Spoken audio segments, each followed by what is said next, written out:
Bonjour, chers amis, chers concitoyens plus ou moins interdits de liberté.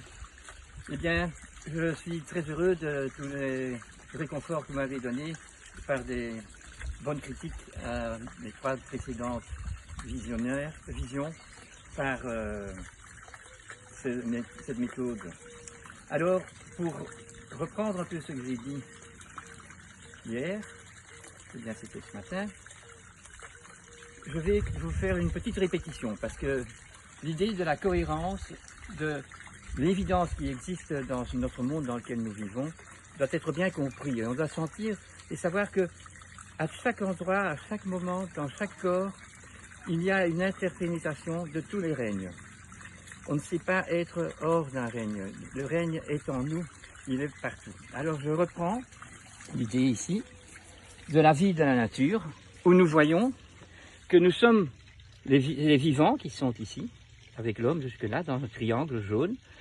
Nous sommes dans sandwich, avec en bas un monde vital mais qui ne vit pas, le monde de la matière, et un monde spirituel qui ne vit pas non plus, qui nous prend en sandwich. Alors, il y a une verticalité. L'homme, toutes les créatures vivent horizontalement, l'homme en tant qu'animal aussi, mais il a une verticalité. Il s'est donc monté pour garder sa santé. Il doit avoir une évolution qui se détache un peu de la gravité. On voit ici que le monde minéral, il répond à la matière sans vie. C'est la pesanteur qui joue. Mais dans la vie, c'est un combat quelque part contre la pesanteur.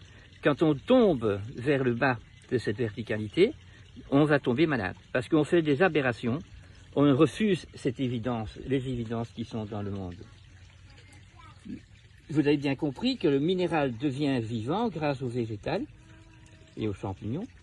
Et ainsi, nous avons le chlorophylle qui fait son ouvrage pour faire tous les recyclages une fois que l'animal va respirer et expirer par exemple du CO2.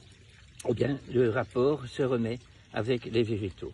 Donc les végétaux ont donc le potentiel, et le font aussi, de faire de la vie avec de la matière.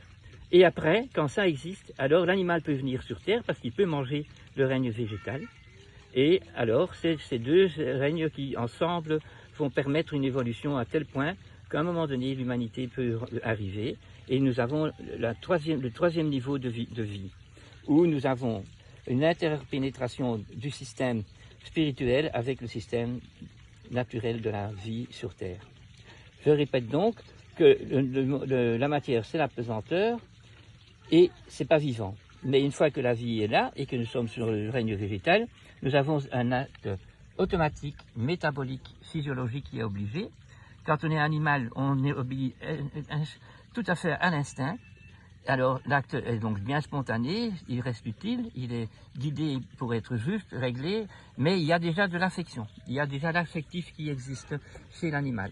Donc il a un désir et il a une aversion, et il va vivre par rapport à ça. Mais une fois que l'homme est là, l'homme va intervenir là-dedans, et on peut voir donc que s'il fait des aberrations, que le chien, il va donc au lieu de protéger les poules, il va manger vos poules. Donc, parce qu'il n'a pas la capacité humaine n'est pas dans la maîtrise. Et nous avons alors des problèmes qui se font. À nous donc de comprendre pourquoi ça se passe. Parce que l'acte humain, c'est un acte raisonnable. On est doué de la raison.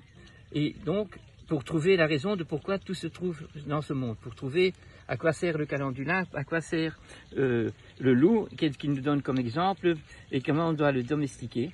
Tout ça est expliqué par nos ancêtres, si on retourne dans l'histoire, ou par les maladies que nous avons créées depuis que nous avons quitté le bon sens commun. Je reprends donc.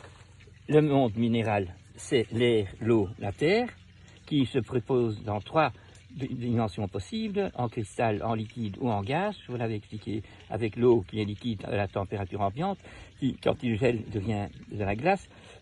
Et si on va plus haut dans la température, ça devient un gaz qui est souvent invisible. Les lois de la matière, vous les connaissez bien, mais les lois du décor vital au niveau du spirituel, c'est l'énergétique et c'est la lumière cosmique, c'est ce qu'on appelle donc l'énergétique qui va influencer la vie. Au niveau de la plante, je vous l'ai dit, chaque cellule va donc prendre des éléments de l'air, de l'eau et de la terre, va le métaboliser selon son code génétique, et puis va mettre à l'extérieur, par la membrane qui est perméable pour certaines choses selon son code génétique, et nous avons donc le recyclage et le partage qui se passe.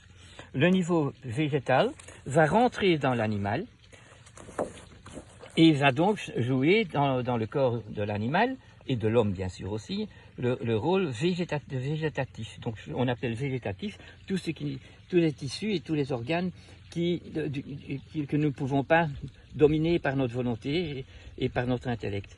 Par exemple, mes muscles, c'est volontaire. Quand je veux prendre quelque chose, je prends le Bellis perennis ici, je commande et j'exécute.